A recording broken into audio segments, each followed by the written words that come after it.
What's up, YouTube? I'm just some guy named Captain Joey, and I've got quite a story to tell.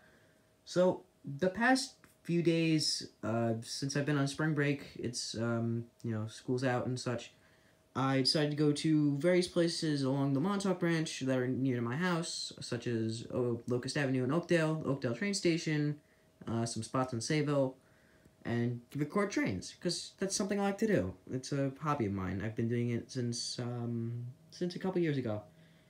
And it all went downhill today. So what you're about to see is me getting talked to by a Suffolk County police officer, me knowing that this was going to happen. I was just trying to get a good shot of this one train that was coming through. It has a nice horn on it. I was just trying to get a good shot. I understand where I was standing was sketchy, and, there's been suicides in the area, but at the same time, this was completely unnecessary, in my opinion, but at the same time, I have to respect, the fact that people are looking out for me, and, all that stuff. But I'm just going to let this clip play. You're going to see the cop pull up. I'm going to talk to him a little bit, and then after the train leaves, I cut recording because there was no need to continue filming my interaction with the police officer, because I didn't know that it was going to spiral out of control, as I'm going to tell you later. So, yeah, enjoy the clip. Oh, son of a bitch.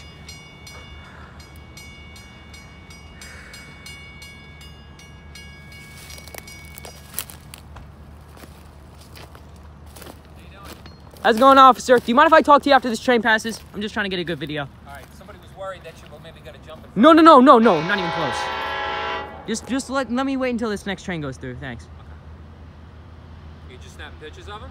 Yeah,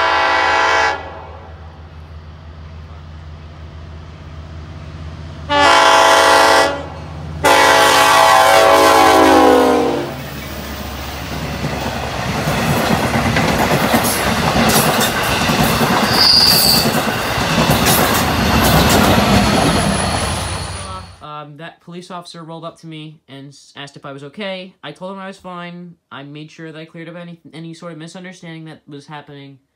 After that, everything seemed fine. He drove off. The other officer that pulled up drove off afterwards. I returned to, a certain spot that was closer to the road, so it didn't look like I was trying to kill myself. And then, no less than 10-15 minutes later, I had an unmarked MTA police car roll up to me with lights on, and the guy got out. He asked me if I was okay. I said I was alright, because I just talked to police, no less than 15 minutes earlier, like I said. An ambulance pulled up with lights and sirens going, because they thought I'd killed myself already, and I was just sitting there like, oh no, this can't possibly get any worse. So the county police officers that I was talking to earlier rolled up again. They were basically saying, okay, this just happened, we were just here, now there's a police car here and an ambulance here. And then more MTA cops showed up. My sister showed up because she happened to be driving through, coming home from the grocery store. And, I had to talk to all of them. I told them, I appreciate what you're doing. I have all the respect for emergency responders, but I feel bad that I'm taking time out of your day because people think I'm going to kill myself. And I told them that, I wanted to clear up any misunderstanding because I understand why somebody would think that I'm going to kill myself because of X, Y, Z. But I made sure I cleared that up, and I even talked to the other MTA police officers that were there. I said that a day before, I had spoken with another cop that was with MTA police, and I even, tried to clear up where I was supposed to be standing if I didn't want to get in trouble, if I didn't want to get called in by the trains, saying that, there's a guy that's standing close to the tracks. The officer told me the day before that I was fine where I was, and, as long as I stayed over 10 feet away from the track, I was fine. And then everything escalated from there. And I basically just got retold by the other MTA police officers that were there today the same thing. As long as I'm 10 feet away, then I'm fine, but I should probably stick to stations. So I'm going to do that from now on. In terms of this channel, I don't know where I'm going to go with this. I don't know if I'm going to upload regularly, but even if I do get discovered, then, this will be the video that sets me off. I'm probably going to upload a bunch of train clips that I've been getting, recently, even back to February, maybe a year before. I've been starting to do this a lot more regularly. You're going to see more videos from me in the future, hopefully. But, other than that, yeah, if you enjoy this video, if you want to hear more stories like this, I don't know if I have any more stories like this. I hope I don't have to get any more, because this was really unpleasant, and I don't want to have to go through that again. But either way, if you enjoyed, leave a like. If you want to see some more stuff from me, subscribe.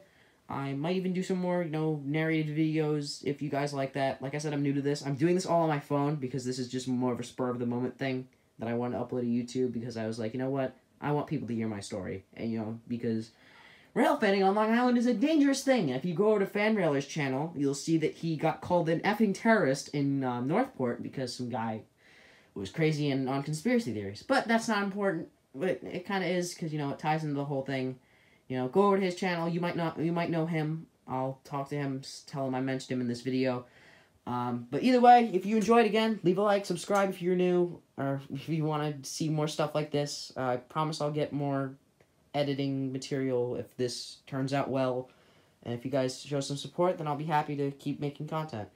So yeah, hope you guys enjoy your rest of your whenever this goes up, because I don't even know if I'm going to follow through with this. So yeah, until probably next time, I don't know. Bye-bye.